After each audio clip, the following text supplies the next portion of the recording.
Welcome to Medica Nova Wellness Studio with your educational videos about optimal health and the most innovative and holistic approach to your well-being. In today's video, I would like to share with you some natural and therapeutic tools about the topic of grief, bereavement and loss. This video is an extension of the last two videos where I focused on how to help the narcissist as well as the victim of the narcissist displaying the narcissistic abuse syndrome. Grief is a natural emotional response, but it also can create mental suffering, especially when you have lost a loved one. Maybe you just got fired from your job, or you have to declare bankruptcy, losing the finances, parting of a relationship, but also maybe when you were suffering for a long time from illness. So your health got affected and you start reminiscing about the times when you felt healthy. So in this video, I will share with you natural and affordable solutions, how to create more joy in your life again. So enjoy this video. To stay updated with my ongoing videos, I encourage you to subscribe to my channel, share and like it with your friends and families, and don't forget to click that bell as it notifies you every time I upload a new video.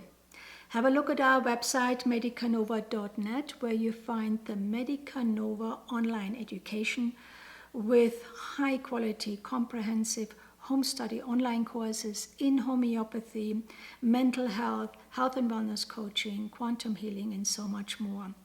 One of the courses, called Positive Psychology and Mental Health, just got approved by the National Board Certified Health and Wellness Coaches Institution with 12.5 continued education credits. So a shout out to all the National Board Certified Health and Wellness Coaches who will need 36 credits for their recertification of their license. And here's the course with 12.5 continued education points. So go for it. It's affordable. I will guide you step by step through this 8 weeks course, and you will enjoy it. You can subscribe to our newsletter. It comes out monthly. It's free. Go to the website medicanova.net, and if you have any questions about the content, which I would like to share with you now, or want to schedule your appointment, contact me at health@medicanova.net. So, grief and loss. We usually associate grief with the death of a loved one, but as I said, feelings of grief can be triggered by many different situations. Can be losing the job, moving house, right? Particularly if you reside in your house for a long time, put all your heart and soul on it, and now have to, whatever circumstances there are, move on to the next residence. It's a time of letting go. Even moving through different stages of life can create this experience of, oh my God, I'm leaving something behind. For example, your children, are now grown up and move into or leave the nest from the home into college. Most likely, after 3-4 weeks, when they are in college, they too experience grief. Oh my God, the nice house and the safety net is now gone. I have to grow up. And especially the parents feel deep grief because their identity was only mainly focused on the children, and now they have to reinvent themselves. How about women who are going through the menopause period? Here too, the woman has to say goodbye to the beautiful, young, and maybe innocent, often woman, the part of her which served her so well to this very point in her life. But now she has to let go of it. She has to say goodbye and then embrace and welcome the new within her, or the very part which is really the very core of her, but she never had the time to really get in contact with. I mean, grief is a beautiful experience, but it also is overwhelming. So as you can see, just as the causes of grief are manifold, so too are your individual responses. And therefore, we need personalized medicine, individualized medicine, which really meets your individual expression and your timing of the stages of grief. They say there are 5 stages. So we talk about the denial first. Oh my God, what happened here? This can't be true. Then maybe comes the anger about it. Why did he leave me? Why did she do that?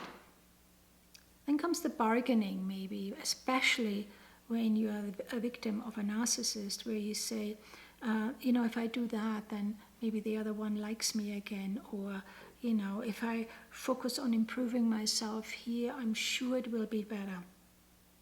And then comes the depression, because you realize actually there's no turning back, or this whole thing is continuing, and I'm stuck here. I can't get out of it. What do I do?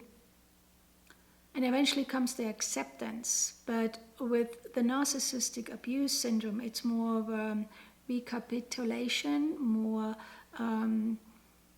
sort of like, well, there's nothing I can do here. Well, there is, and I will now give you some solutions.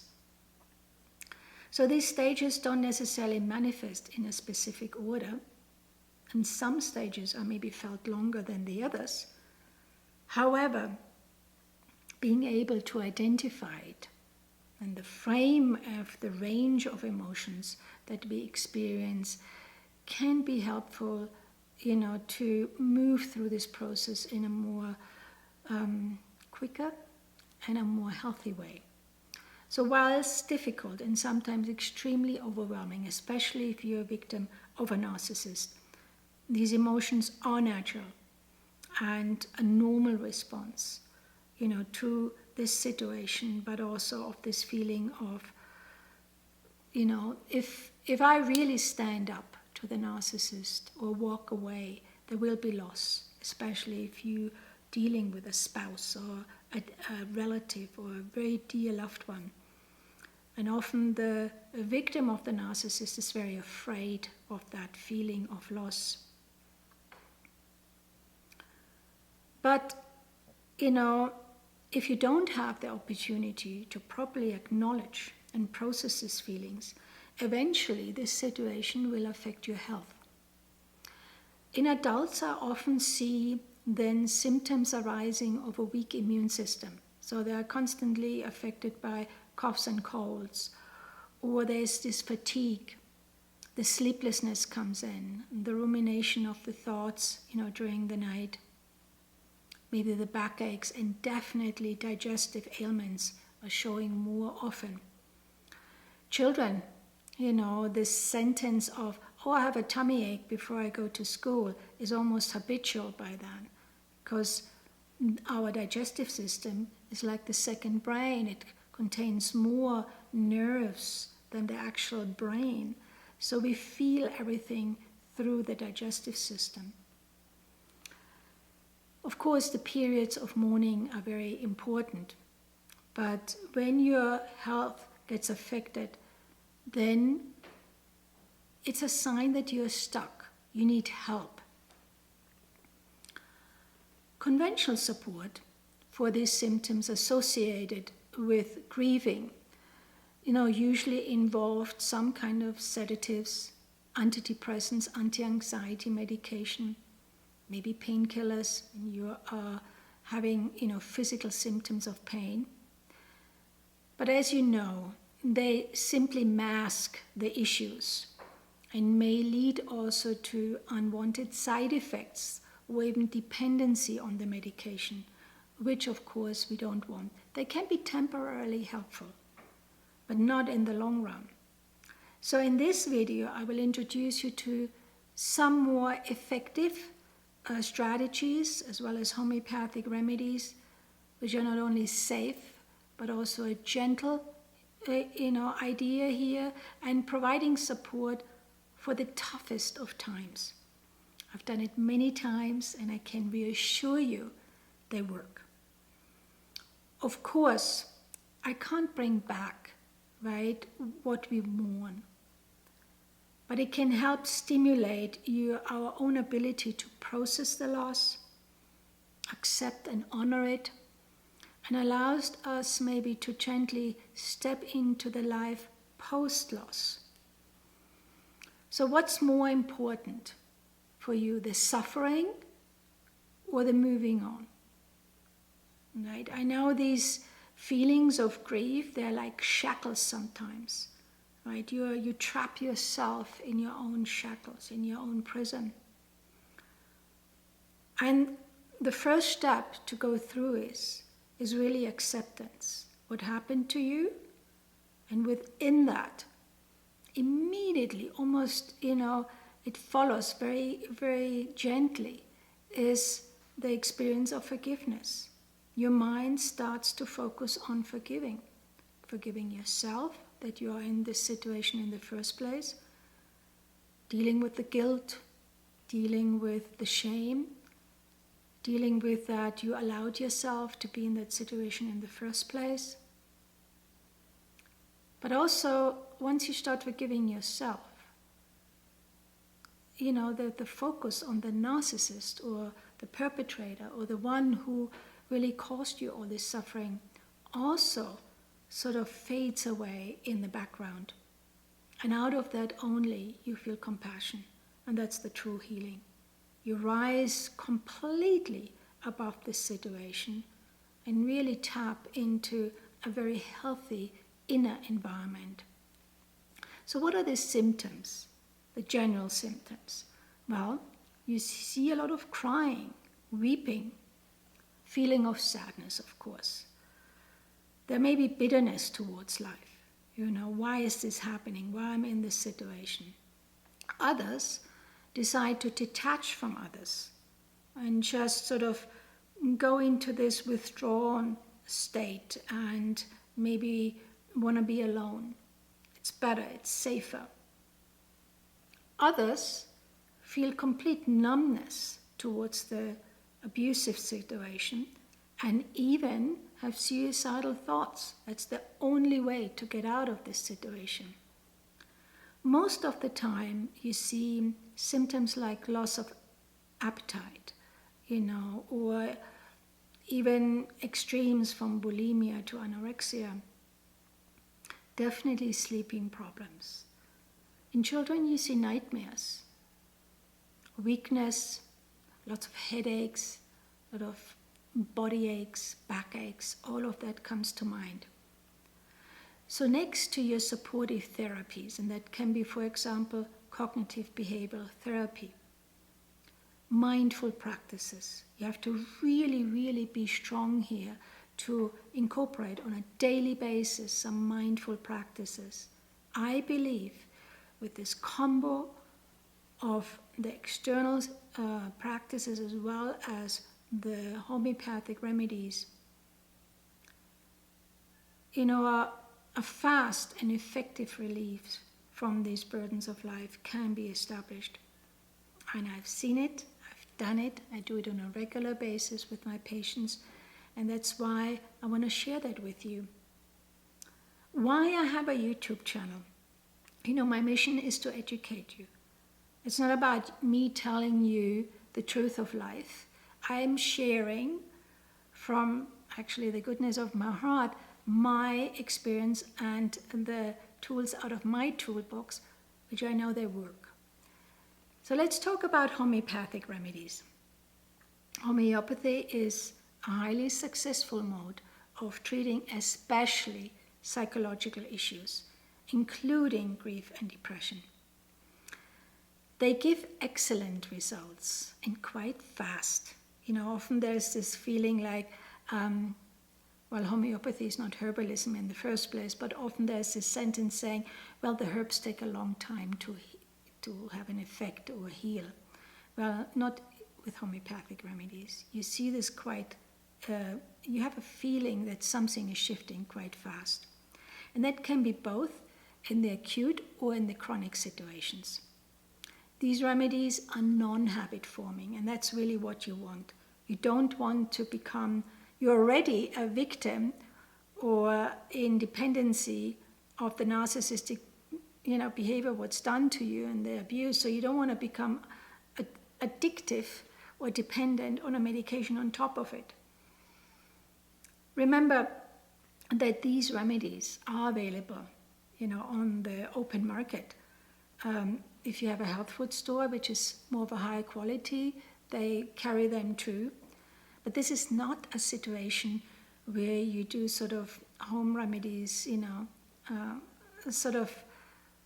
fix it all for everybody situation. You do need some professional help, so contact us at Medica Nova, schedule your appointment. I'm very happy to help you here. But I just want to give you some ideas in this video that there are other solutions out there, and they work, and they're affordable, and they're accessible.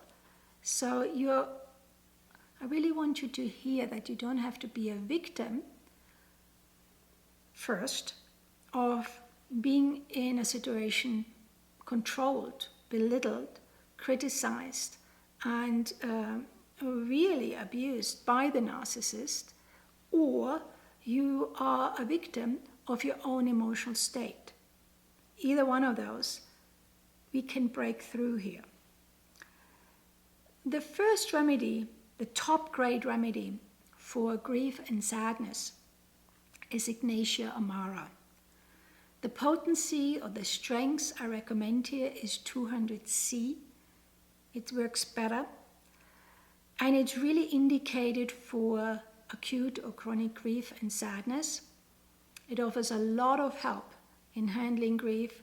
It's usually, as I said, the first choice in my toolbox, especially with patients who display sorrow. There can be grief which is prolonged or where you feel stuck in. Grief arises, of course, from the loss or the death of a loved one, but I see it often indicated in parting of relationships. We talk about divorce, where it's really heightened, the emotional state, but also in the victim of the narcissistic abuse syndrome. This constant, now I'm thrown back into being abandoned and ghosted, and then I'm being hopeful again, and all of that. Noticeable symptoms you see with an Ignatia patient is a lot of crying, but the main keynote is sighing. So you can see often this expression of, this, when they do this, and they don't know why it's all subconscious, they have a sort of an expression. But if you see a lot of sighing, you think about Ignatia amara. Sobbing, sleeplessness, desire to stay by themselves. And if the grief remains unexpressed, which often we find in the victim of displays this narcissistic abuse syndrome, there may be even a sensation of a lump in the throat. They swallow, and they feel like as if they swallow over something. We call it globus hystericus. But when they have an ultrasound, there's nothing to be found. That is Ignatia amara. Again, there may be episodes of sighing and sobbing, angry outbursts. They can be quite hysterical as well in the first stages, where we have the denial and then the anger, and why is this happening? Why is this me? The patient is in a constant state of thought, non-stop, ruminating about this situation. And the thoughts of the past sort of incident or the recent incidents dominate the mind. They know it's wrong what happened to them, but because they feel dependent or they're afraid of the loss, if they move away from the narcissist, is stronger, than dealing with these feelings and really meeting them. Another remedy called Natrum muriaticum 200C is indicated very effective for grief and sadness, where we see long-term, years and years of sorrow, especially when it's related to relationships. The emotions are suppressed. They're inside of you. You don't deny it. You feel them, but you don't let them out. So they don't cry very much, they're loners, they sort of withdraw, they want to be alone.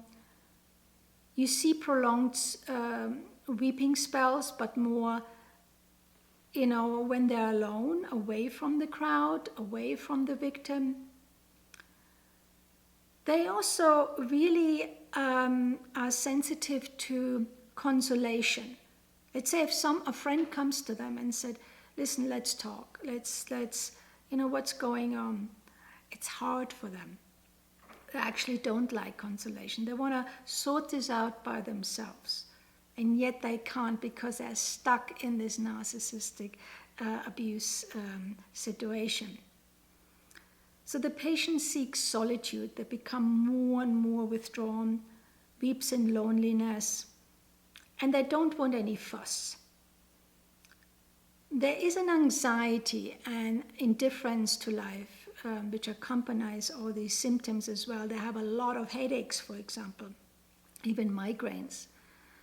The mind is occupied by all these thoughts of the unpleasant episode, what just happened again, and that is triggered by the grief. And these individuals feel deeply hurt. They feel betrayed even, but it really focuses on relationships. They dwell on past painful events, which makes it even harder to fall asleep at night. So Ignatia has a little bit more of an acute sense, an imminent sense. I mean, it could be with Ignatia that, say, the spouse died 10 years ago, but it feels like as if it happened yesterday. So if you have this imminent feeling, Ignatia Amara is better. Natrium muriaticum is festered, is deep inside. And as I said, they choose to become even more loners than Ignatia Amara. If a victim of narcissistic abuse is exposed to this situation for years and years and years, there can be that they display symptoms of complete weakness and, sort of indifference to life, lack of joy of life. It's this a situation where you just can't pull yourself together anymore and meet the situation. You don't have the oomph anymore. There's a remedy called phosphoric acid. Really great remedy. It's often, I would say, indicated for the initial stages of grief and have passed, and then comes the long-term, reality with the loss, and it's sort of the whole situation sets in your mind and you just can't get out of it, and it makes you tired, fatigued. So the bereaved one feels isolated, unable to communicate because of an extreme lack of energy. It's like your life force is drained. In cases of grief that are accompanied by weakness, phosphoric acid is really excellent here, and it really gets you fast out of this funk. Symptoms-wise, people can lose weight. They don't eat anymore. There's a complete indifference to everything. There's no interest in life or the outside world. They have lost it. The patient maybe doesn't even wish to go out, doesn't want to leave the house, right? When you see that, that's an alarm sign, or does not feel like speaking with others. Yet despite feeling tired, they often, have a hard time falling asleep because they worry about or have an anxiety about the loved one. Other symptoms can be maybe crushing headaches or difficulty staying focused, but the main keynote here is this weakness. And then we have the complete opposite response, where somebody weeps all the time. As soon as they start talking about their symptoms, they start crying, and they are really in need of support, reassurance, and company. That is the remedy Pulsatilla nigricans, 200C again. They feel completely alone and forsaken in this situation. There's a sense of abandonment. And with this comes this emotional response with weepiness, distress state. Someone in need of Pulsatilla, they seek comfort, they want sympathy, they want the support from others. Totally different from the remedy or the patient of Natrium muriaticum. You see, they want to be alone. They don't want consolation. This individual really feels better with therapy, expressing themselves, really need a support group here. They want to be looked after, they want a hug, and they want to be held. But they also have a lot of mood swings because they lack a little bit the ability to take care of themselves, right? They're more dependent, they're not independent. I know this video is about education, but I want to say that I've seen patients who display narcissistic abuse syndrome also go into complete dark states of depression and even suicidal thoughts, right? Of course, here you need way more professional help than in the previous stages, but homeopathy does provide some helpful remedies. One would be orometallicum, for example. It's a remedy indicated for deep states of depression where you feel like you're in the black hole and you can't get out of it anymore. They're consumed with the grief that even they want to end their lives because they see, I'm trapped here, I'm not going to get out of this. There's complete hopelessness, and they lack also the ability to face up to the unpleasant circumstances now. They're done, they're depressed. So it's not that the remedy will help you to create a happy life, no, but it just helps you to get out of the black hole so you have your head above water again, so you can see the environment, you can make decisions, right? Educated decisions. You're not acting from a place of complete emotional turmoil. It's a great remedy here. Now, I know this is a bit of a heavy video in terms of energy, but I want to finish this video with a beautiful poem, which gives you some food for thought. It's a poem from my favorite author, John O'Donoghue, about grief. And he said, for everything there's a season and a time, for every matter under heaven, a time to be born and a time to die, a time to weep and a time to laugh, a time to mourn and a time to dance. So if this poem does find you in a season of grief, may these words offer you a little solace this day. So here it is, the poem of John O'Donoghue from or for grief. When you lose someone you love, your life becomes strange. The ground beneath you gets fragile. Your thoughts make your eyes unsure. And some dead echo drags your voice down, where words have no confidence. Your heart has grown heavy with loss, and though this loss has wounded others too, no one knows what has been taken from you when the silence of absence deepens. Flickers of guilt kindle regret for all that was left unsaid or undone. There are days when you wake up happy, again inside the fullness of life, until the moment breaks and you are thrown back onto the black tide of loss. Days when you have your heart back, you are able to function well, until in the middle of work or encounter, suddenly, with no warning, you are ambushed of grief. It becomes hard to trust yourself. All you can depend on now is that sorrow will remain faithful to itself. More than you, it knows its way and will find the right time to pull the rope of grief until that coiled hill of tears has reduced to its last drop. Gradually, you will learn acquaintance with the invisible form of your departed. And when the work of grief is done, the wound of loss will heal, and you will have learned to wean your eyes from the gap in the air and be able to enter the hearth in your soul where your loved one has awaited your return all the time.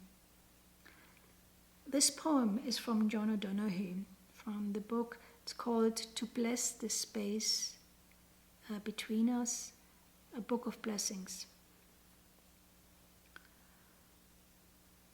In the last sentences of this poem, it says, to be able to enter the hearth in your soul where your loved one has awaited your return all the time.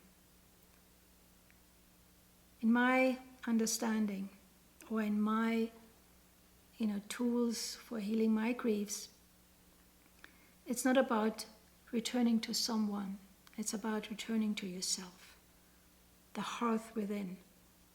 You sitting at your own kitchen table, your own soul, your own place within your heart where you feel safe. You're coming home towards yourself. And that is the true healing. And these remedies will help you to get closer to this place. So you are not dependent on an outside circumstance, on an external person. You are dependent. You merit. You come home towards yourself. And that it was carries you through all circumstantial situations in your life. So I hope that this video has given you a different perspective on how to heal your grief and sadness. Remember, there is always a breakthrough in the breakdown. So first you have to break down. You get the tools of healing, you see the lesson behind this experience, and then you move through and literally break through into a different level, a different dimension of experience. And lastly, take a look at our website. I know, medicanova.net, at the Medica Nova online education department, where you find many courses of these kind of deep and transformative substance to help you through life. And I will put the info of all the courses in the description box below, so you can access them immediately. And for more info, contact us at health@medicanova.net. Till next time, much love. Take care.